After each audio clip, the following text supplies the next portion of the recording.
Olá a todos.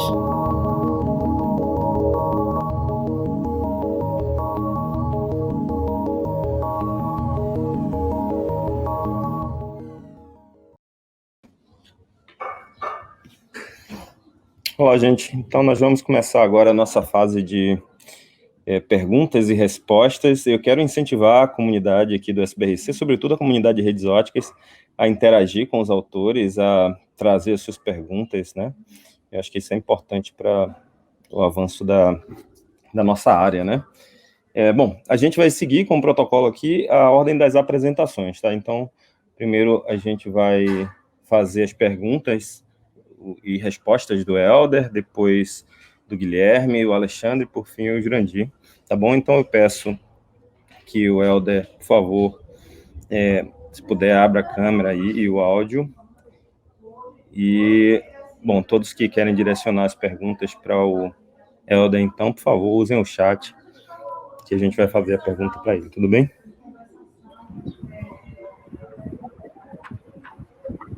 Olá, Helder, tudo bom? Tudo bem. Estou disponível aí para perguntas a respeito do artigo apresentado. Bom, enquanto chegam perguntas da audiência aqui, eu tenho umas curiosidades aqui, então eu quero colocar a primeira.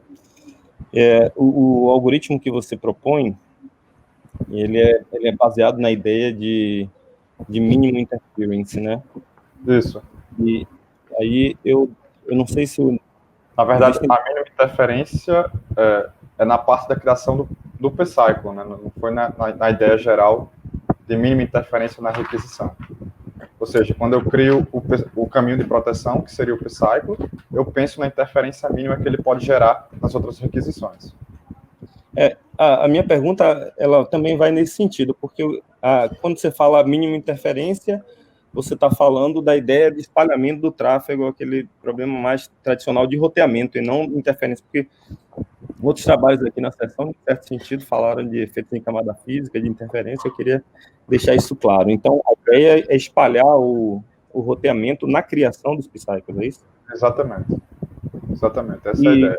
Porque quando nós temos quando nós temos a criação do P-Cycle, geralmente ele acaba criando um desbalanceamento na utilização de recursos da rede. Então, quando eu falo na utilização de interferência mínima, eu procuro criar esses P-Cycles com o menor interferência que ele pode gerar nas outras requisições.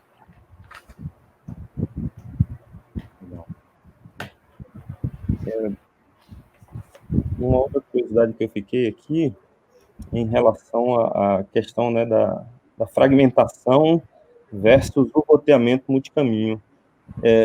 Porque, assim, a intuição diz que quanto menores forem as demandas que você for acomodando, a entrada e saída dessas demandas pode levar a mais fragmentação, né?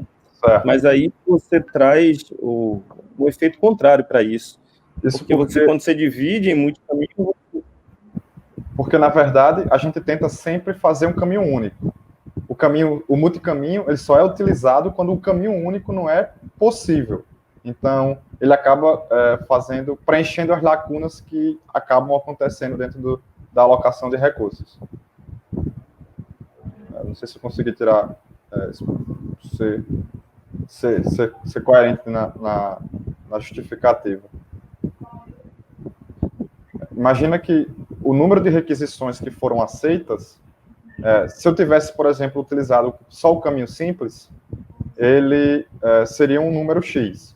Quando eu passo a utilizar o multicaminho, eu vou conseguir aumentar o número de requisições que foram aceitas, uma vez que eu consigo aceitar mais requisições com aqueles pequenos espaços que estavam disponíveis na alocação de recursos. Então, a ideia é que quando eu aumento a Oi? Desculpa. Você consegue preencher o espectro dos caminhos que foram aceitos com maior facilidade, mas não consegui preencher tudo, claro, mas eu vou ter uma facilidade maior para fazer essa alocação. Entendi, é interessante isso. Se eu fosse utilizar apenas a divisão, com certeza eu ia acabar tendo uma fragmentação maior ou sei lá, alguma coisa nesse sentido. Mas quando a gente utiliza só Em último caso, a ideia da fragmentação, isso acaba sendo reduzido. Pelo menos foi isso que a gente percebeu no nosso trabalho. É bem interessante. Assim, é um ponto intuitivo e é bem interessante assim, o resultado final. Uma outra curiosidade, eu estou aqui esperando também, se vocês, mais uma vez, né, para a nossa audiência, se vocês tiverem perguntas, podem colocar aí no chat, tá bom? A outra questão que eu fiquei aqui era, você falou que um dos gráficos que você apresentou, você tem mais crosstalk, mas você também tem mais...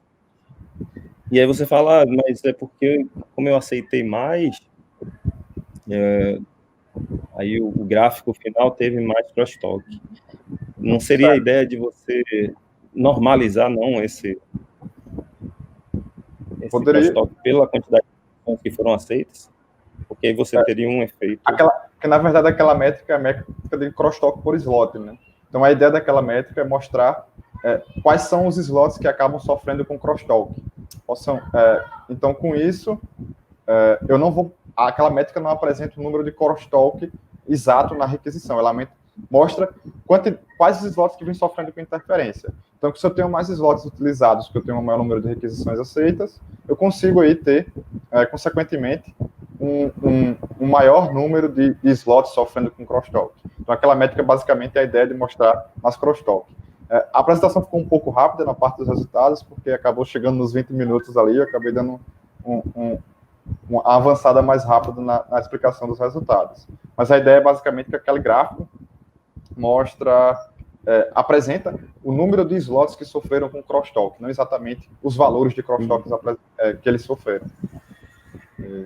Basicamente, quanto maior número de requisições aceitas, consequentemente, maior número de slots sofrendo aí com crosstalk. Muito bem. Bom, mas, só para dar um adendo, a questão é que também aqueles slots que estão sofrendo com... aquelas requisições, aqueles slots que estão sendo apresentados, todos estão sendo considerados aí o crosstalk para aceitar a requisição ou não. Então, se a requisição não podia ser aceita por um crosstalk, essa requisição foi bloqueada, então não está sendo apresentada naquele gráfico. Então, aquele gráfico apresenta só de requisições aceitas. Perfeito. Helder, a gente não tem outras perguntas aqui da audiência, eu também não tenho perguntas para você, então eu queria agradecer pela tua apresentação e te parabenizar aí pelo paper, tá bom? Obrigado. Obrigado aí pela audiência também. Então, a gente vai agora para as perguntas e respostas do segundo artigo, foi apresentado pelo Guilherme. O Guilherme está com um problema aí com a webcam dele, ele não vai poder abrir, tá? Mas ele está com o áudio habilitado, então, mais uma vez, se vocês têm perguntas, por favor, coloquem aí no chat. A gente já tem uma primeira pergunta para o Guilherme, vindo aqui da audiência. A pergunta é de Neclia Monteiro, e a pergunta é a seguinte, Guilherme. Ele diz assim, como você realiza a comunicação do seu simulador em Java com a rede neural que foi desenvolvida em Python? Essa é a primeira pergunta. A segunda pergunta é, há algum aumento na complexidade devido a essa comunicação? Opa, boa tarde. Boa tarde. Então, o pipeline do nosso trabalho foi o seguinte, o nosso grupo de pesquisa já tinha um simulador, o ONS, que é implementado em Java, e nele a gente já tinha alguns algoritmos de roteamento e alocação de espectro, e aí quando a gente resolveu fazer esse trabalho, eu fui pesquisar as melhores maneiras de desenvolver a rede neural, e eu acabei vendo que seria melhor utilizar o TensorFlow, o Keras, que são bibliotecas do Python para desenvolver. Então, foi o que a gente fez. A gente utilizou o ONS, botou para rodar os algoritmos no ONS, e nas simulações a gente gerava a saída do ONS, ele gravava aquela matriz que eu mostrei na apresentação, aquela matriz de zeros e uns, que mostrava a ocupação de todos os slots, a gente gravava isso em arquivo de texto. Então, numa simulação, por exemplo, que eu tinha 100 mil requisições, a gente gravava, sei lá, cada 1000 requisições, gravava a matriz no arquivo de texto, e aí isso ficava no disco, E aí, quando a gente desenvolveu a nossa rede no Python, a rede neural, ela usava como entrada essas matrizes que estavam nos arquivos, né? Então, acabou que não teve esse problema de comunicação, porque como a gente estava usando uma abordagem supervisionada, então a gente já tinha tudo salvo e usava as matrizes como entrada da nossa rede neural. Entendi. Você consegue dar uma estimativa aí naquele de tempo que você usava, por exemplo, por replicação? Então, com o tempo a gente foi aumentando cada vez mais a complexidade do nosso problema, aumentando a quantidade de algoritmos, aumentando a quantidade, porque imagine 100 mil requisições, e se eu gravasse o estado de alocação de espectro para cada um das 100 mil, ia ficar meio que impossível. Então a gente viu meio que qual seria o limiar, a gente viu que de 1.000 em 1.000 estava bom, a gente conseguia reconhecer. Enfim, então a gente fez toda uma parametrização antes, né, para chegar no resultado desse artigo, e assim, para treinar essa rede neural para esse trabalho específico, salvo engano, em termos de horas, eram 6 horas por aí de treinamento. Uhum.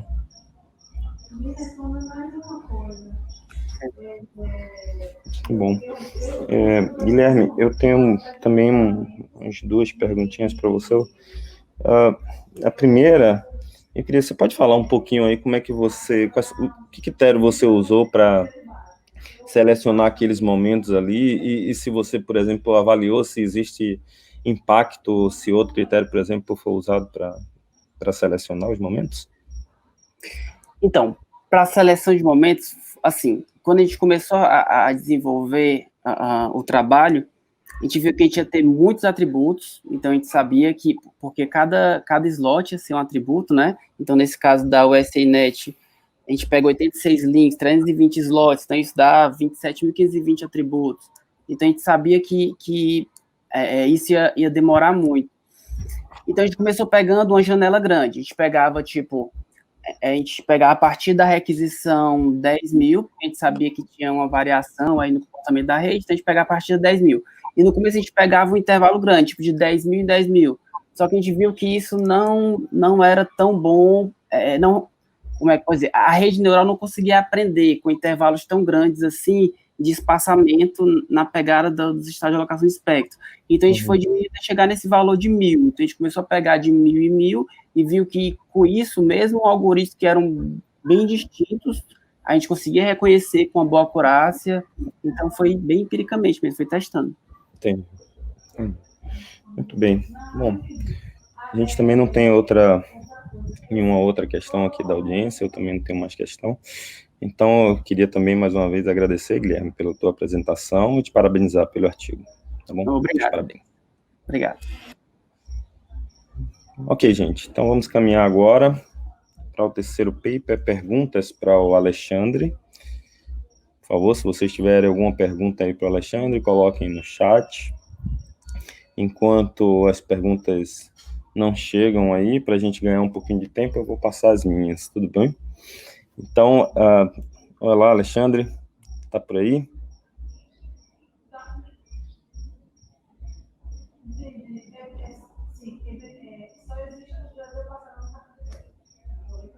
Alexandre?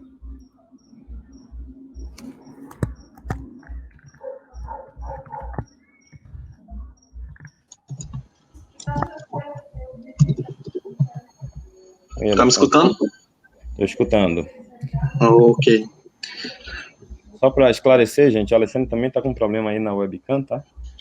Ele não abriu, não é isso, Alexandre? Sim. Aí, Alexandre, a primeira curiosidade que eu tenho é que você fala ali que guarda as soluções com sucesso, né, digamos assim. Você guarda num banco de dados para você fazer uso posterior, né? Eu queria que você discutisse um pouquinho sobre os trade-offs aí, né? Sobre os prós e contras de você fazer isso. E deixa eu explicar o porquê da minha pergunta, porque eu fiquei com a sensação de que a ideia é que eu quero ganhar um pouco de tempo e não precisar fazer a recomputação, Mas eu queria também que você comentasse sobre o fato de, será que o cenário de rede mudando, o tipo de escolha também não mudaria? Eu queria que você elaborasse um pouquinho sobre isso aí. Sim, quando um circuito chega para ser estabelecido, a primeira etapa é verificar se já existe alguma potência utilizada por algum circuito com características semelhantes. Essas características poderiam ser a rota, a modulação, por exemplo. Então, o que acontece? De posse dessa potência que a gente pega no banco, a gente faz um ajuste antes, a gente não pega e utiliza de imediato, não. A gente faz um ajuste verificando se aquela potência que estava no banco ainda é a ideal para estabelecer um circuito nesse exato momento da rede, né? Como você mesmo disse, vai acontecendo mudanças, circuitos vão sendo estabelecidos, outros vão liberando recursos, e isso pode influenciar também no ajuste de potência. Então, a princípio, a utilização do banco é reduzir a busca inicial, que caso não tenha uma potência, a gente tem que partir de uma potência mínima e uma potência que gera um ACNR máximo, e fazer uma busca entre uma potência intermediária entre elas. Então, essa busca, ela leva um certo tempo.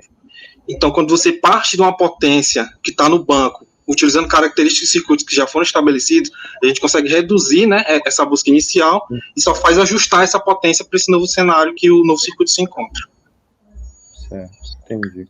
E aí você, então, chegou a observar o fato de que, às vezes, você não consegue exatamente se beneficiar dessa estratégia de guardar no banco. Quão raro, quão frequente é isso aí? Você conseguiu observar isso? Só curiosidade mesmo, assim. Eu não consegui observar. Seria interessante ter feito isso, né? Verificado quantas vezes um circuito precisou, porque essa estratégia de utilizar no banco, ela inicialmente não partiu do nosso trabalho, foi de um algoritmo concorrente, né?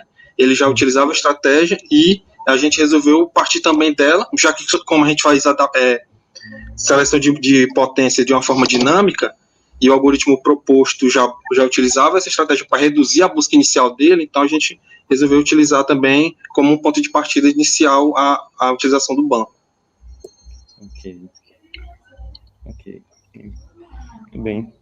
A gente está aqui quase chegando no limiar aqui da nossa sessão, e me parece que não... O André Dumont fez um comentário aí. Essa é a tal estratégia boa e velha programação dinâmica. Tem uma relação aí, Alexandre? Você veio? Não é a estratégia da programação dinâmica, não. Ok, tá bom. Eu quero passar aqui para o Jurandir, para ele ter tempo de responder algumas perguntas. Então, quero agradecer você, Alexandre, pela tua presença, pela tua apresentação, e te parabenizar também, mais uma vez, pelo seu artigo, ok? Obrigado. Obrigado a você por apresentar, aos colegas também que apresentaram, e o pessoal que está aqui assistindo o SBRC. Legal, valeu. Grande abraço aí para você. Então, pessoal, a gente está indo agora para a última apresentação. Essa é a última sessão, né, de perguntas e respostas para a apresentação do Jurandir. O Jurandir já está aí a postos com vídeo, com áudio. Então, usem o chat aí se vocês querem interagir com o Jurandir. Alguma pergunta para ele?